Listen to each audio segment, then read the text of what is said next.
23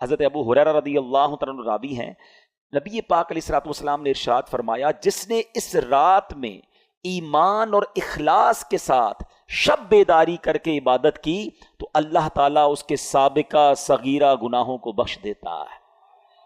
کبیرہ گناہ جو ہوتے ہیں نا وہ توبہ سے معاف ہوتے ہیں، ہم انشاءاللہ توبہ بھی کریں گے، لیکن سارے پچھلے صغیرہ گناہ کس کے معاف ہوتے ہیں؟ جو اس رات شب بیداری کرے اور عبادت میں اس رات کو گزارے۔ حضرت انس بن مالک رضی اللہ تعالیٰ سے روایت ہے، اور یہ ابن ماجہ کی حدیث ہے، کہ رمضان کا مہینہ آیا تو پیارے آقا علیہ الصلوۃ والسلام نے ارشاد فرمایا، بے شک تمہارے پاس ایک مہینہ آیا ہے اور اس میں ایک ایسی رات ہے جو 1000 مہینوں سے بہتر ہے، جو شخص اس رات سے محروم ہو گیا وہ تمام نیکیوں سے محروم رہا، جو اس رات سے محروم رہ گیا وہ تمام نیکیوں سے محروم رہا، اور محروم وہی رہے گا جس کی قسمت میں محرومی ہے۔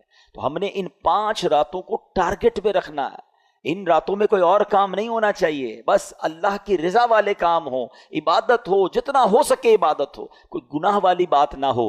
لہٰذا ہر مسلمان کو چاہیے کہ وہ رات عبادت میں گزارے اور استغفار میں گزارے۔ بی بی عائشہ صدیقہ رضی اللہ تعالی عنہا فرماتی ہیں، میں نے نبی پاک علیہ الصلوۃ والسلام سے عرض کی کہ اگر حضور مجھے معلوم ہو جائے کہ لیلۃ القدر کون سی رات ہے تو پھر میں کیا پڑھوں؟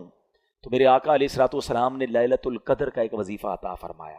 میرے آقا فرماتے ہیں، پڑھو اللہم انک عفو کریم تحب العفو فاعف عنی۔ اے اللہ، ذرا ترجمہ سنیں اس کا، یہ اتنی ٹچی دعا ہے، اگر اس کو دل کی گہرائیوں سے پڑھیں نا تو آپ کی کیفیت بن جاتی ہے، آپ کی آنکھوں میں آنسو آ جاتے ہیں۔ اللہم انک عفو، اللہ تو معاف کرنے والا ہے، تحب العفو، اللہ تو معافی کو پسند کرتا ہے، فاعف عنی، اے اللہ مجھے بھی معاف کر دے۔ پہلے اللہ کو اس کی شان کریمی کا ذکر کر کے عرض کیا جا رہا ہے، اے اللہ تو معاف کرنے والا، اللہم انک عفو کریم تحب العفو، اے اللہ معافی کو تو پسند بھی کرتا ہے، میں بھی تو تیرا سائل ہوں، میں بھی تو گناہ گار ہوں، پھر مجھے بھی تو معاف کر دے، فاعف عنی۔ آئیے مل کر اس دعا کو 5 راتوں میں کثرت سے پڑھنا ہے، اپنے گناہوں کو یاد کر کے سر جھکا کر شرمندگی کے ساتھ پڑھ لیں۔ اللہم انک عفو کریم تحب العفو فاعف عنی، اللہم انک عفو کریم تحب العفو فاعف عنی، اللہم انک عفو کریم تحب العفو فاعف عنی۔ اے میرے میٹھے اسلامی بھائیوں، یہ رات تبدیل ہوتی رہتی ہے، اس رات کے بارے میں بڑے اقوال ہیں، اکثر بڑے علماء کا یہ بھی قول ہے کہ 27ویں شب جو ہے وہ شب قدر ہوتی ہے، کچھ علماء فرماتے ہیں کہ یہ رات بدلتی رہتی ہے۔ بہرحال ہمیں ان 5 راتوں میں خوب عبادت کرنی ہے، اور اس کے بارے میں اللہ تبارک و تعالیٰ نے اس رات کو پوشیدہ کیوں رکھا ہے، جس طرح دیگر اشیاء کو اللہ کریم نے پوشیدہ رکھا ہے۔ مثلا اللہ تعالیٰ نے اپنی رضا کو اطاعتوں میں پوشیدہ رکھا ہے، ہمیں نہیں پتہ کون سی نیکی سے رب راضی ہو جائے گا، اس لیے کیا کہا جاتا ہے، چھوٹی نیکی کو بھی نہیں چھوڑنا ہے۔ کبھی آپ نے سنا ہوگا نا کہ کسی نے کتے کو پانی پلایا، اس کی بخشش کر دی گئی، راستے سے کانٹا ہٹا دیا، اس کی بخشش کر دی گئی۔ تو چھوٹی نیکی بھی نہیں چھوڑنی ہے، کیونکہ اللہ پاک نے اپنی رضا کو اطاعتوں میں چھپا کر رکھا ہے۔ ہم نہیں جانتے کس عمل سے اللہ راضی ہو جائے، وہ نقطہ نواز ہے، تو بندہ ہر نیکی کرتا جائے، کیا معلوم اس سے میرا رب راضی ہو جائے۔ بالکل اسی طرح اللہ تبارک و تعالیٰ نے اپنے غضب کو گناہوں میں چھپا رکھا ہے، ہم نہیں جانتے کون سا گناہ اللہ کے غضب کی باعث بن جائے۔ بعض اوقات ہمیں لگتا ہے چھوٹا سا گناہ ہے اور وہی رب کی ناراضی کا باعث بن جاتا ہے، تو بندہ اپنے آپ کو گناہوں سے بچاتا رہے۔ اسی طرح اللہ نے اپنے اولیاء کو اپنے بندوں میں چھپا کے رکھا ہے، ہمیں نہیں پتا کون اللہ کا ولی ہے۔ ایون ہو سکتا ہے آج ہماری ماشاءاللہ اس مسجد میں اللہ کے اتنے ولی کے نام پر یہ مسجد بنی ہے، اولیاء کرام کے بھی سردار ہیں غوث اعظم رضی اللہ تعالیٰ عنہ، ہو سکتا ہے یہاں بھی کوئی اللہ کا ولی بیٹھا ہو، ہم نہیں جانتے۔ تو اس کا فائدہ کیا ہوا کہ چونکہ اولیاء کرام کو رب نے بندوں میں چھپا کر رکھا ہے، تو اب بندہ سب کے ساتھ عزت سے بات کرے، اپنے ملازم سے بھی عزت سے بات کرے، غریب سے بھی عزت سے بات کرے۔ کیا پتا کہ وہ اللہ کا ولی ہو جس سے میں بدتمیزی کر رہا ہوں، جس کو گالیاں نکالتا ہوں۔ لوگ اپنے ملازمین کو گالیاں نکال رہے ہوتے ہیں، ان کو ایسے ڈانٹ رہے ہوتے ہیں جیسے غلام بنا لیا ہے۔ نہ کرو ایسا، ٹھیک ہے وہ غریب ہے، تمہارا ملازم ہے، اگر وہ اللہ کا ولی ہوا نا، ویسے بھی کسی مسلمان ولی نہ بھی ہو، مسلمان ہے تو اس کی تعظیم کرنی ہے، اس کو دل نہیں دکھانا، لیکن اگر وہ اللہ کا ولی ہوا تو یاد رکھیے گا میٹھے اسلامی بھائیوں، میں نے اب تک جتنا میرا مطالعہ ہے وہ تھوڑا سا ہی ہے کہ 2 ہی چیزوں کے بارے میں پڑھا ہے جس میں رب اعلان فرماتا ہو، رب کی طرف سے یہ اعلان ہو کہ جس نے یہ 2 کام کیے وہ ایسا ہے جس نے اللہ سے جنگ کی ہے۔ ایک سود کھانے والا، سود کا کام کرنے والے کے بارے میں پڑھا، اور دوسرا کسی نے اگر اللہ کے ولی سے دشمنی کی وہ ایسا ہے جس نے اللہ سے جنگ کی۔ یہ 2 کام کرنے والا برباد ہی ہوتا ہے۔ تو بندوں سے عزت سے پیش آئیں، تو یہ اللہ کی مشیت ہے۔ اسی طرح رب نے یہ لیلۃ القدر کو بھی پوشیدہ رکھا تاکہ ہم ان 5 راتوں میں تلاش کریں، عبادت کریں، ورنہ ہم تو ایسے نکمے لوگ ہیں، ایک رات پتہ چل جاتی تو باقی راتوں تو پھر ایسے ہی سارے بھول جانے تھے۔ چلو اس بہانے 5 راتیں تو مسجدیں بھرتی ہیں، ان 5 راتیں تو سجدے ہوتے ہیں، کچھ عبادت ہوتی ہے۔ تو بہرحال میرے میٹھے اسلامی بھائیوں، ہمیں اس کو سمجھنا ہے۔ اچھا، آگے قرآن فرماتا ہے وما ادراک ما لیلۃ القدر، تم نے کیا جانا لیلۃ القدر کیا ہے؟ اچھا، یہ قرآن کا بڑا خوبصورت اسلوب ہے، it's a beautiful style of Quran. جب قرآن کو کوئی چیز انفسائز کرنی ہے، ہماری اٹریکشن چاہیے، ہمیں بتانا ہے کہ دیر از سم تھنگ اسپیشل، تو قرآن خود ہی ہم سے سوال کر رہا ہے وما ادراک ما لیلۃ القدر، تم نے کیا جانا لیلۃ القدر کیا ہے؟ ہماری اٹریکشن لی جا رہی ہے۔ عرب زبان کا بھی ایک اسلوب ہے۔ آپ دیکھیں سورہ قاریہ میں القارعۃ مل قارعہ وما ادراک مل قارعہ، قرآن وہاں بھی ڈیفائن کر رہا ہے قیامت کو۔ تو اب سوال کیا جا رہا ہے کہ تم نے کیا جانا قیامت کیا ہے، قارعہ کیا ہے، پھر فوراً اس کے بعد قرآن اس کو ڈیفائن کرتا ہے کہ وہ دن کیسا ہوگا۔ یہاں بھی قرآن نے یہ اسلوب اختیار کیا، اللہ کا کلام کہہ رہا ہے وما ادراک ما لیلۃ القدر، تم نے کیا جانا لیلۃ القدر کیا ہے؟ پھر آگے خود قرآن بتا رہا ہے لیلۃ القدر خیر من الف شہر، یہ رات 1000 مہینوں سے بہتر رات ہے۔ اب 1000 مہینوں کا مطلب کیا ہوا؟ 83 years and 4 months، اپروکسیمیٹلی 83.5 سال۔ یہ سوال ذہن میں آ سکتا ہے کہ قرآن نے 100 سال نہیں کہا، 150 سال نہیں کہا، 1000 مہینوں کی کیلکولیشن کہاں سے آئی؟ سبحان اللہ۔ اس کے پیچھے بہت سارے شان نزول علماء نے بیان کیے۔ ایک شان نزول یہ ہے کہ نبی پاک علیہ الصلوۃ والسلام نے بنی اسرائیل کے ایک بہت عظیم بزرگ کا واقعہ صحابہ کرام کو سنایا۔ ان کا نام تھا حضرت شمعون رضی اللہ تعالیٰ۔ واقعہ کیا تھا؟ واقعہ یہ تھا کہ وہ اللہ کے بڑے ولی تھے، بڑے جاندار بھی تھے، بڑی اللہ کی انہوں نے عبادت کی، اور ایسی عبادت کی کہ 1000 مہینوں تک وہ روزانہ روزہ رکھتے تھے، رات کو عبادت کرتے تھے اور جہاد بھی کرتے تھے، اور بڑے طاقتور بھی تھے، ان پر کافر قابو نہیں پا سکتے تھے، اور بڑی چال چل کر بڑی مکاری کے ساتھ انہوں نے ان کو گرفتار کیا، اور پھر ان کو یوں سمجھے کہ ٹکڑے ٹکڑے کر کے شہید کیا گیا۔ بڑا ظلم بھی ہوا ان کے اوپر، پھر جنہوں نے ان کو شہید کیا ان پر عذاب بھی نازل ہو گیا۔ بڑا طویل واقعہ ہے، میں اس کو شارٹ کر کے بیان کیا میں نے۔ اچھا، اب جب یہ واقعہ نبی پاک علیہ الصلوۃ والسلام نے صحابہ کو سنایا نا، تو صحابہ کرام علیہ رضوان جو تھے ان کا مائنڈ سیٹ کمال کا تھا، ایسے کمال کے صحابہ ہیں سبحان اللہ۔ اب جب یہ واقعہ سنا، اب آپ نے بھی سنا، میں نے بھی سنا، ہمیں تو لگتا ہے کہ یار کتنے بڑے بزرگ تھے ماشاءاللہ، کتنی عبادت کی، کتنا ثواب کمایا۔ وہ فوراً اپنی نیکیوں کے بارے میں فکر مند ہو جاتے تھے، کہتے حضور یہ پہلی قوم والے تو آگے بڑھ گئے، ہماری تو عمریں ہی چھوٹی ہیں، 1000 مہینے تک تو وہ روزے رکھتے رہے، 1000 مہینے تک تو رات عبادت کرتے رہے، جہاد کرتے رہے، 1000 مہینوں کا مطلب 83.5 سال اپروکس، ہماری تو عمر 60 70 80 سال، یہ تو ہمارے پاس ٹائم ہی نہیں ملتا، اتنا ٹائم ہی نہیں ہماری لائف میں، وہ نیکیوں میں آگے بڑھ گئے۔ یہ بات بڑی کمال کی، جملہ ذرا سمجھیے گا۔ صحابہ رنجیدہ ہوئے کہ دوسری قوم، دوسری جو امتیں ہیں وہ نیکیوں میں آگے بڑھ رہی ہیں، ہم پیچھے رہ گئے۔ آج ہمارا حال یہ ہے کہ ہم یہ سوچتے ہیں کہ فلاں بنگلہ بڑا بنا لیا اس نے، ہے وہ کاروبار میں آگے بڑھ گیا، وہ پیسوں میں آگے بڑھ گیا، اس کی گاڑی اچھی ہو گئی، اس نے موبائل اچھا خرید لیا، ہم اسی ٹینشن میں رہ گئے۔ مجھے آج تک یہ بات سمجھ نہیں آتی کہ جو کسی کا گھر، کاروبار یا اس کی ویلتھ دیکھ کر ڈی مورلائز ہوتا ہے، اپنے آپ کو پیچھے فیل کرتا ہے، وہ کسی تہجد گزار کو دیکھ کر کیوں نہیں پیچھے فیل کرتا کہ یار یہ تہجد پڑھتا ہے میں نہیں پڑھتا، یہ روز قرآن پڑھتا ہے میں نہیں پڑھتا، یہ دین کا کام بھی کر رہا ہے، کاروبار بھی کر رہا ہے، میں تو صرف کاروبار کر رہا ہوں، میں تو دین کو ٹائم ہی نہیں دے رہا۔ میں اپنے آپ کو اس وقت کیوں شائع فیل نہیں کرتا، اس وقت کیوں میرے دل میں یہ بات۔ یہ صحابہ کرام کا انڈرسٹینڈنگ لیول تھا کہ جب بھی وہ کسی کو نیکیوں میں آگے بڑھتے دیکھتے وہ چاہتے ہم بھی آگے بڑھے۔ پلیز کمپٹیشن لائف میں یہ والا لاؤ کہ جو دنیا کا کمپٹیشن ہم لے آئے نا، اس میں کبھی بھی پرسکون نہیں ہو گیا. ہر شیر کا سوا شیر موجود ہے. آپ لاکھ پتی ہو جائیں گے تو کروڑ پتی نظر آئے گا، کروڑ پتی نظر آئیں گے تو ارب پتی نظر آئے گا، ارب پتی بھی بن جاؤ گے تو پھر آگے اس سے آگے والا نظر آئے گا، اور اسی ریس میں زندگی ختم ہو جائے گی. کرنا کیا ہے؟ پلیز یہ سیکھو. یہ لیلۃ القدر ملی، کتنی عظیم رات کیوں ملی؟ جب صحابہ کرام غمزدہ ہوئے تو نبی پاک کے بھی قلب اقدس پر جو ہے وہ رنج طاری ہو گیا. تو میرے آقا علیہ الصلوۃ والسلام کے جب دل پر رنج طاری ہو، یہ رب کو کب گوارا ہے؟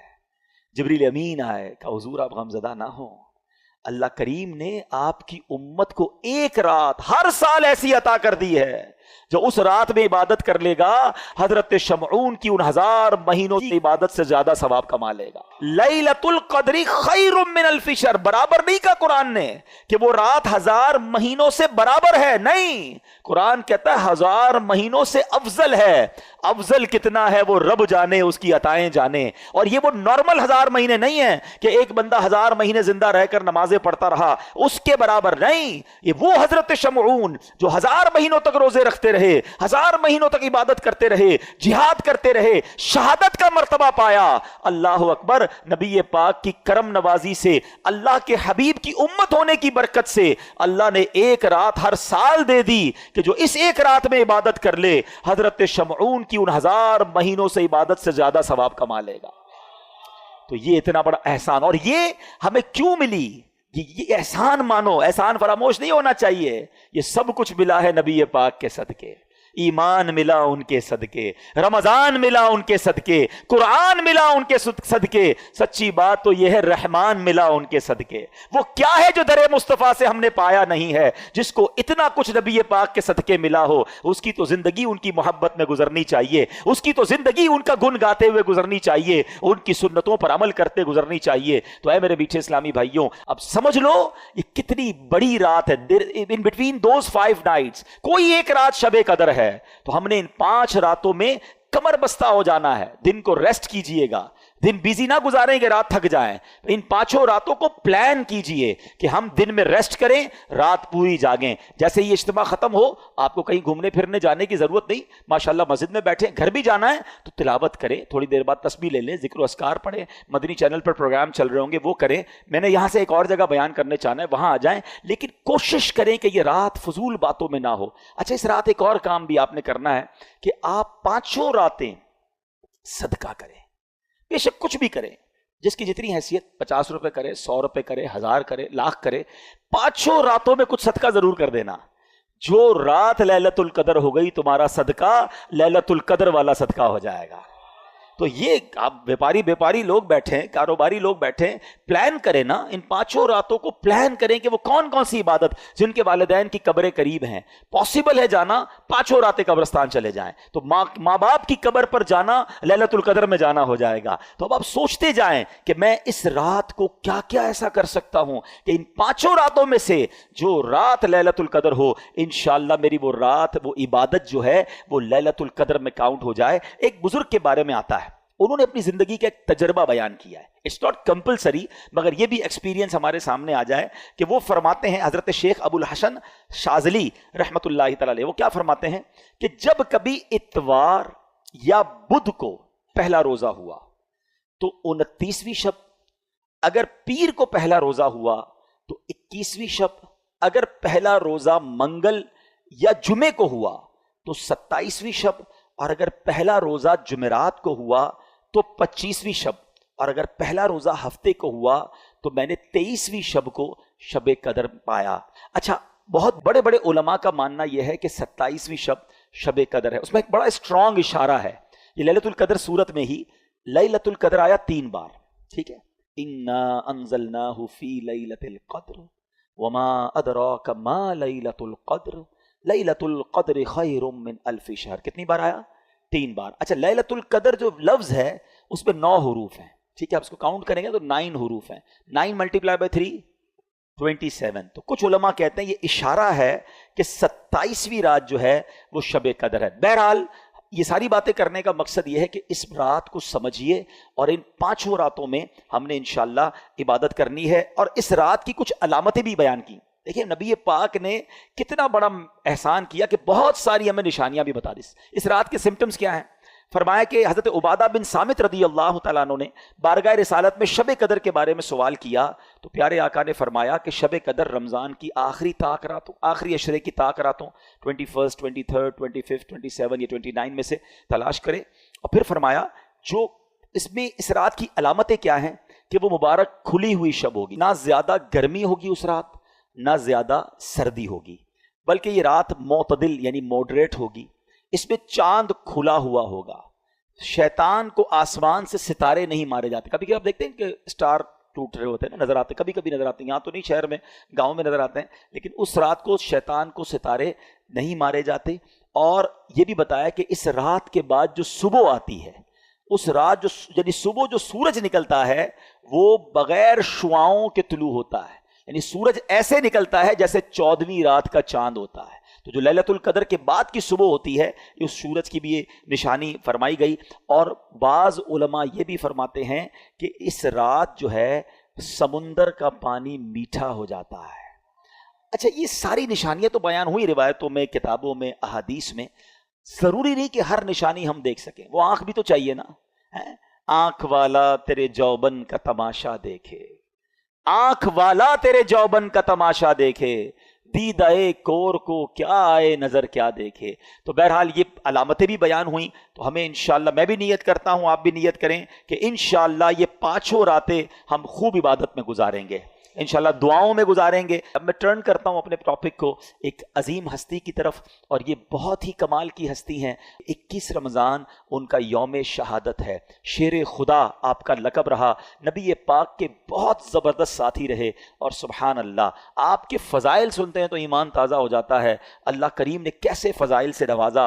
بچوں میں سب سے پہلے ایمان لانے والے حضرت مولا علی شیر خدا کرم اللہ تعالی وجہ الکریم ہیں. آپ کو کرم اللہ تعالی وجہ الکریم کہا جاتا ہے. ہاں، یہ بڑا کوشچن آتا ہوگا ذہن میں کہ سارے صحابہ کو رضی اللہ تعالی عنہ کہا جاتا ہے اور مولا علی کو کرم اللہ تعالی وجہ الکریم کیوں کہا جاتا ہے؟ کرم اللہ تعالی وجہ الکریم کا مطلب یہ ہے اللہ پاک آپ کے چہرے کے وجاہت کو، آپ کے چہرے کے فیض کو اور بڑھائے. اور اللہ نے بڑھایا. وجہ یہ ہے کہ آپ کے سر مبارک نے کبھی کسی بت کے آگے سجدہ نہیں کیا. اور اس کی بڑی وجہ کیا ہوئی کہ آپ ابھی چھوٹے ہی تھے تو نبی پاک علیہ الصلوۃ والسلام کے کزن ہیں، چچا زاد بھائی ہیں. تو ابو طالب سے نبی پاک علیہ الصلوۃ والسلام نے مولا علی کو بچپن میں ہی لے لیا تھا. ان کے اوپر بہت زیادہ یوں سمجھے معاش کا اور عیال کا بوجھ تھا، تو کچھ بوجھ بانٹنے کے لیے، ہمارے بھی ہوتا ہے فیملی میں بچے لے لیتے ہیں، تو پیارے آقا علیہ الصلوۃ والسلام نے مولا علی کو لے لیا. اب نبی پاک کی گود میں ان کی پرورش ہوئی ہے. انہوں نے آنکھیں کھولی تو نبی پاک کو دیکھا ہے، ہوش سنبھالا تو آقا کی باتیں سنی. یہ نبی پاک کی بچپن سے ٹرینڈ ہے. نبی پاک کا ڈائریکٹ فیضان جو ہے وہ مولا علی شیر خدا کرم اللہ تعالی وجہ الکریم کو ملا. اچھا، آپ کا ایک اور لقب تو بڑے ہیں، کرار، اور آپ کو شیر خدا، اسد اللہ، اسد الرسول. آپ کا ایک بڑا یونیک کنیت اور وہ ہے ابو تراب. ابو تراب کہتے مٹی والے کو. ایک بار نبی پاک علیہ الصلوۃ والسلام، کیونکہ آپ نبی پاک علیہ الصلوۃ والسلام کی پیاری شہزادی آپ ہی کے نکاح میں تھی، خاتون جنت بی بی فاطمہ رضی اللہ تعالیٰ عنہ. تو ایک بار نبی پاک علیہ الصلوۃ والسلام مولا علی شیر خدا کرم اللہ تعالی وجہ الکریم کے گھر گئے تو کہا علی کہاں ہیں؟ تو کہا وہ گھر سے باہر ہیں. اور جب گھر سے باہر میرے آقا گئے تو وہ مٹی پر لیٹے ہوئے تھے. اب وہ لیٹے ہوئے تھے تو کپڑوں پر اور جسم پر بھی مٹی لگ گئی. تو نبی پاک علیہ الصلوۃ والسلام نے بڑے پیار سے کہا کم یا ابا تراب، اے مٹی والے کھڑے ہو جاؤ. مولا علی کہتے ہیں اس کے بعد سے مجھے میرے نام سے زیادہ ابو تراب کو نیت سے محبت ہو گئی. اور اعلیٰ حضرت امام اہل سنت کیا خوبصورت بات لکھتے ہیں، اس نے لقب خاک شہنشاہ سے پایا. لقب خاک، خاک کو کہتے ہیں نا، لقب کیا ملا؟ خاک کا. اس نے لقب خاک شہنشاہ سے پایا، جو ہے در کرار کے مولا ہے ہمارا. سبحان اللہ. آپ کے بارے میں فضائل تو بہت ہیں. آپ کا ذکر خیر قرآن میں کیسا ہے؟ دیکھیں، میں اور آپ نیکی کر کے دعا کرتے ہیں اللہ قبول کر لے. مولا علی نے ایک ایسی نیکی کی کہ قرآن میں اس کا ذکر آ گیا. میں ابھی تھوڑی دیر پہلے ایک جملہ کہہ رہا تھا کہ جو چیز قرآن میں آ جائے گی نا، وہ صبح قیامت تک مسجدوں میں تلاوت ہوتی رہے گی، قرآن میں لوگ پڑھتے رہیں گے. یعنی حضرت علی کی یہ نیکی اب قیامت تک لوگوں کی زبانوں پر ہے. اور آپ نے کام کیا کیا تھا؟ پہلے قرآن کی آیت سن لیں، پھر آپ کا وہ کام بتاتا ہوں جو آج ہمارے لیے بھی بڑا ریلیونٹ ہے. مولا علی شیر خدا کرم اللہ تعالی وجہ الکریم کی شان میں جو آیت ہے، بسم اللہ الرحمن الرحیم، الذين ينفقون اموالهم بالليل والنهار سرا وعلانية وعلانیۃ فلہم اجرہم عند ربہم ولا خوف علیہم ولا ہم یحزنون۔ ترجمہ کنز الایمان، یہ سورہ بقرہ کی آیت نمبر 274 ہے۔ وہ جو اپنے مال خیرات کرتے ہیں رات میں اور دن میں، چھپے اور ظاہر، ان کے لیے ان کا انعام حصہ ہے ان کے رب کے پاس، ان کو نہ کچھ اندیشہ ہو نہ کچھ غم۔ مولا علی نے ایسا کیسا صدقہ کیا؟ حضرت نعیم الدین مراد آبادی جو مفسر قرآن ہے لکھتے ہیں کہ ایک قول یہ ہے کہ یہ آیت حضرت علی کے حق میں نازل ہوئی، ان کے پاس 4 درہم تھے، صرف 4 درہم تھے۔ آپ نے کیا کیا کہ آپ نے چاروں کو خیرات کر دیا، ایک رات میں کیا، ایک دن میں کیا، ایک اعلانیہ کیا، ایک چھپ کر کیا۔ اللہ کریم نے یہ سارا صدقہ کیسا قبول فرمایا کہ اس کا ذکر قرآن میں فرما دیا۔ یہاں 2 باتیں سیکھنے کو مل رہی ہیں۔ ایک، دل کیسا تھا، 4 ہی تھے، چاروں دے دیے۔ ہمارے پاس لاکھوں ہوتے ہیں، تھوڑے نہیں دیتے۔ 2.5% ہی تو زکوٰۃ ہے نا، وہی لوگوں کو بھاری پڑ رہی ہے، وہی کیلکولیشن میں گھبرا رہے ہوتے ہیں یار یہ بھی بچ جائے زکوٰۃ سے، یہ بھی نکال دو، کسی طرح اس کی بھی نہ دینی پڑے۔ اچھا پچھلے سال دی تھی دوبارہ دینی پڑے گی؟ سوال بھی ایسے کرتے کہ سمجھ نہیں آ رہا کیا چاہ رہا ہے بھائی۔ حضرت وہ پچھلے سال دے دی تھی، سونا وہی ہے تو دوبارہ دے دیں۔ ارے بھائی ہر سال گزرنے کے بعد 2.5% آپ نے دینا ہے۔ بات ہم کرتے ہیں کہ ہم پنجتن کے غلام ہیں، بات ہم کرتے ہیں ہم صحابہ کے جناب چاہنے والے ہیں۔ دیکھو یہ تھے صحابہ کہ جو ہوتا تھا وہ دے دیتے تھے، اور کیا انداز تھا کہ چھپ کر بھی دے رہے ہیں، صبح بھی دے رہے ہیں کہ یار کوئی تو ادا اللہ کو پسند آ جائے، رات بھی دے رہے ہیں۔ تو سبحان اللہ، یہاں ایک اور بات سیکھنے کو مل رہی ہے کہ صدقہ دیں یا نیکی کریں، اس کے پیچھے ریزن ایک ہو کہ اللہ کی رضا ہو، اخلاص ہو۔ لوگوں کو دکھانے کے لیے نہ مال خرچ کریں نہ عبادت کریں۔ یہاں بڑا برا حال ہے۔ پلیز شیطان کے اس وار کو آج ہم سارے سمجھ لیں، وہ کبھی نہیں چاہے گا ہم نیکی کریں۔ آج ہم یہاں اجتماع میں آئے نا، ہم یہ بیٹھے ہیں، شیطان کو بہت برا لگ رہا ہے، اب وہ پلان کر رہا ہوگا یار اس کی رات برباد کیسے کریں۔ تو اب ہم بھی تو شیطان کی باتوں میں آ جاتے ہیں۔ اب باہر نکل کے کہیں گے یار ماشاءاللہ آج رات تو بڑا مزہ آیا، میں تو پہلے سے ہی چلا گیا تھا، صلاۃ التسبیح بھی پڑھی، اس کے بعد بیان بھی سنا، ذکر بھی ہوا، دعا میں تو میرے بڑے آنسو بھی بہے ہیں۔ بھائی اب آپ اپنی بری کارکردگی کیوں کسی کو دینا چاہتے ہیں؟ سوچئے، اگر تو اچھی نیت ہے کہ اگلے بار پھر اجتماع میں کسی کو بلانا ہے پھر تو ٹھیک ہے، انما الاعمال بالنیات، لیکن نیت یہ ہے کہ سامنے والا کہے کہ یار ماشاءاللہ آپ تو بڑی نیکیاں کما رہے ہیں۔ اپنے دل سے پوچھیں، اللہ کے لیے کام کریں، اللہ کی رضا کے لیے صدقہ دیں، اللہ کی رضا کے لیے نیکی کریں۔ یا ایک سوال چھوڑی جا رہا ہوں، ٹھیک ہے؟ پہلے تو اخلاص کی ایک تعریف علماء نے بیان کی، بہت ساری تعریفیں ہیں، اس میں سے ایک تعریف علماء نے یہ بیان کی کہ اخلاص یہ ہے کہ جس طرح تم اپنے گناہوں کو چھپاتے ہو اس طرح اپنی نیکیوں کو چھپاؤ۔ اب بتائیے، میں اور آپ چاہتے ہیں ہمارے گناہ کسی کو پتہ چل جائے؟ ہمیں سے کوئی نہیں چاہتا۔ نیکیاں پتہ نہ چلیں تو ٹینشن شروع ہو جاتی ہے، یار کوئی تو طریقہ ہوگا جس سے پتہ چل جائے کہ میں نے اس بار کتنی زکوٰۃ دی ہے، تو کتنی روزے رکھے، تو کتنے تراویحاں پڑھی، تو اور کتنی تلاوت کی۔ کیوں کرتے ہیں ایسا؟ اپنے دل سے پوچھیں۔ یہی شیطان مردود چاہتا ہے کہ ہماری نیکیاں ڈسٹرائے ہو جائیں اور ہم اس کی واروں میں آ جاتے ہیں۔ مولا علی شیر خدا کرم اللہ تعالی وجہ الکریم کا یہ ذکر خیر ہمیں بتا رہا ہے کہ اللہ کی رضا کے لیے عمل ہو۔ آپ تو اللہ کی رضا کے لیے کیسا کام کرتے تھے؟ ایک بار ایک غزوے میں کسی سے لڑائی ہو رہی تو آپ اس کافر کے سینے پہ چڑھ گئے، اس کافر نے کیا کیا؟ آپ کے چہرے پہ تھوک دیا۔ دشمن خدا نیچے ہے، ہاتھ میں تلوار ہے، اور مولا علی جیسی شخصیت ہے، کتنی شجاعت والے ہیں، اور چہرے پہ تھوک دیا اس ظالم نے۔ آپ ہٹ گئے، آپ نے اسے چھوڑ دیا۔ کہتا ہے اے علی یہ کیا؟ میں تمہارے نیچے تھا، ہاتھ میں تلوار تھی، اور میں تمہارا دشمن ہوں، اور میں نے اور تمہارے لیے ایک برا عمل کیا، چہرے پہ تھوک دیا۔ میں تم سے پہلے جو لڑ رہا تھا وہ اللہ کے لیے لڑ رہا تھا، جب تم نے میرے چہرے پر تھوکا تو میرا نفس بھی شامل ہو گیا، میرے دل کا غصہ بھی شامل ہو گیا۔ اب اگر میں تجھے قتل کرتا تو شاید وہ اللہ کے لیے نہ ہوتا۔ یہ اخلاص دیکھ کر وہ غیر مسلم کلمہ پڑھ کر مسلمان ہو گیا کہ یہ اسلام اور یہ مسلمان ہے جو ہر عمل اللہ کے لیے کرتے ہیں۔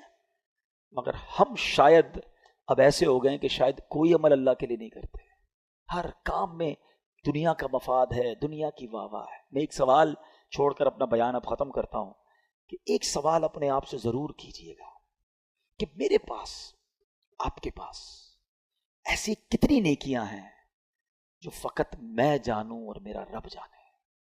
یہ سوال ضرور کیجئے گا، شاید پھر شرم آنے لگے گی کہ یار جو نیکیاں میں نے اکیلے میں بھی کی تھی نا، کسی کو نہیں پتا تھا، وہ بھی کوئی نہ کوئی بہانہ کر کے, کوئی نہ کوئی راستہ ڈھونڈ کے. میں نے بتایا ضرور کسی کو, نہ کریں ایسا. اللہ کریم تربت مولا علی پر کروڑوں رحمتوں کی بارش نازل فرمائے اور ان کے صدقے ہماری مغفرت فرمائے. جہاں میں نے چیریٹی کی بات کی, اللہ کی راہ میں خرچ کرنے کی بات کی, سب سے پہلے اپنے حقدار غریب رشتہ داروں کو آپ نے دیکھنا ہے, اور اس کے بعد عاشقان رسول کی ایک عظیم و شان مدنی تحریک دعوت اسلامی. یہ تحفہ بھی تو دعوت اسلامی نے دیا ہے نا. اس علاقے میں ہمارا ارمان تھا کہ مسجد بنے, اور ایسا ہی کام دعوت اسلامی ساری دنیا میں کر رہی ہے الحمدللہ. سال کی 600 سے زیادہ مسجدیں بنانے والی, 5200 سے زیادہ مدرسے چلانے والی, 3.25 لاکھ بچوں کو بغیر فیس کے قرآن پاک اور درس نظامی کروانے والی, 92,000 سے زیادہ حافظ قرآن بنا دینے والی, ہزاروں اسلامی بھائی اور اسلامی بہنوں کو عالم اور عالمہ کورس کمپلیٹ کروا دینے والی, 39,000 سے زیادہ تھیلیسیمیا کے مریضوں کو بلڈ مہیا کرنے والی, پورے پاکستان کی سڑکوں پر پلانٹس لگا کر, پودے لگا کر اس کو درخت بنانے والی, اور ہمارے لاکھوں مسلمانوں تک راشن اور کیش پہنچانے والی, مدنی چینل چلا کر ہمارے گھر میں پہنچ کر سنتیں اور علم دین پہنچانے والی, اور کڈز مدنی چینل کے ذریعے ہمارے بچے ان کو سنتوں کی طرف لانے والی آرگنائزیشن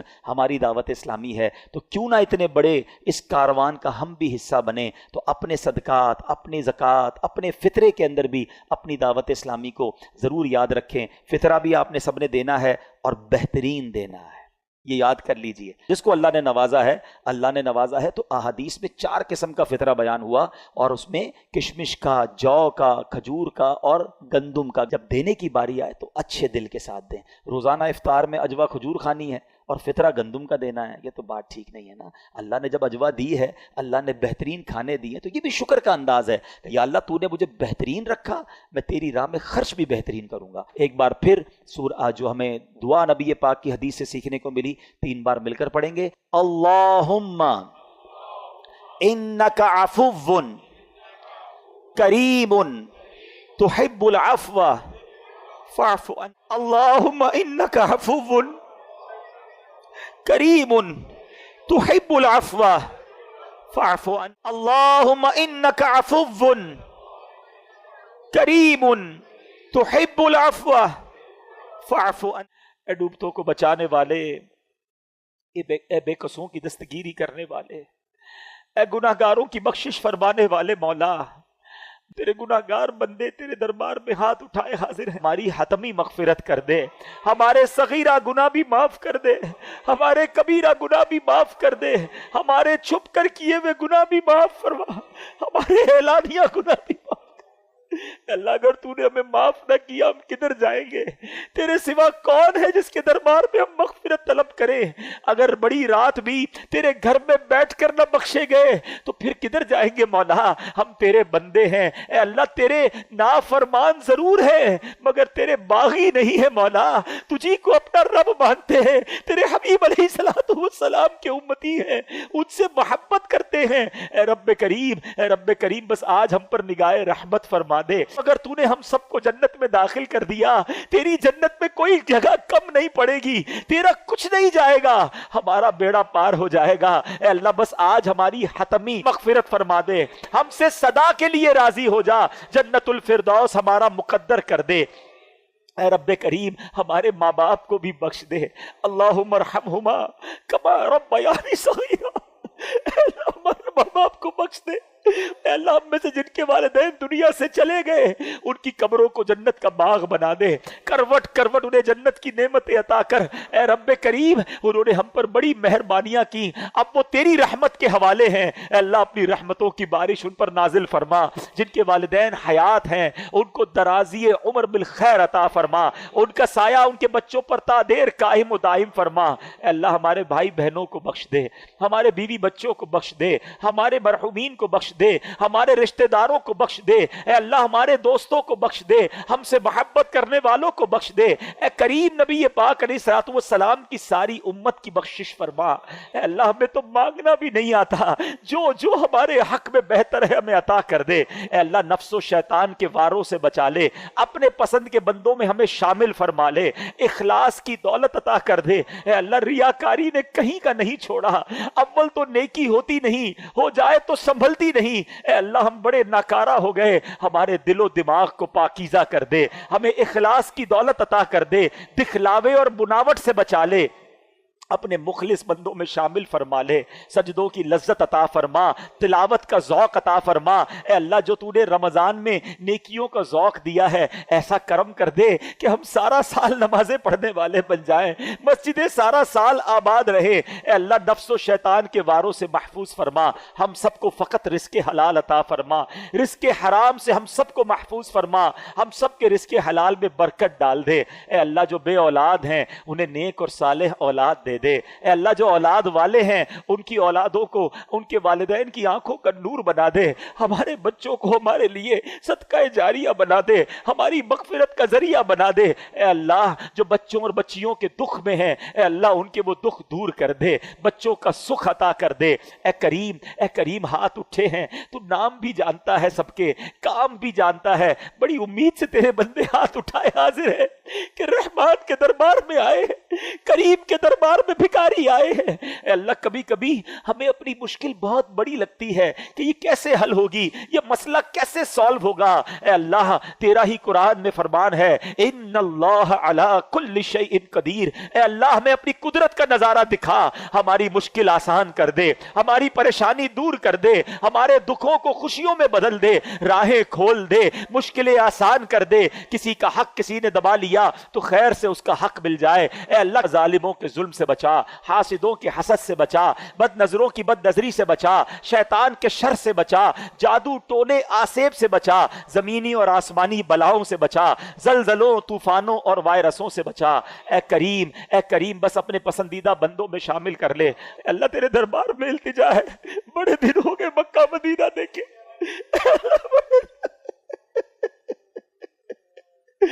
کریم مولا جلدی مکہ دکھا دے، جلدی کعبہ دکھا دے، تیرے حبیب کا روضہ دکھا دے۔ اے اللہ اسی سال ہمیں حج کی سعادت عطا فرما، بار بار سال میں کئی بار نبی پاک کے روضے کی حاضری ہمارا مقدر فرما دے، اور جب ہمارا وقت آخر ہو ہمیں ایمان اور عافیت کے ساتھ میٹھے مدینے میں موت عطا فرما، جنت البقیع میں مدفن عطا فرما، جنت الفردوس میں پیارے آقا کا پڑوس نصیب فرما۔ اے اللہ ہماری دعوت اسلامی کو ترقی عطا فرما، قبلہ امیر اہل سنت، تمام علماء اور مشائخ اہل سنت اور ہمارے والدین کا سایہ ہمارے سروں پر تا دیر قائم و دائم فرما۔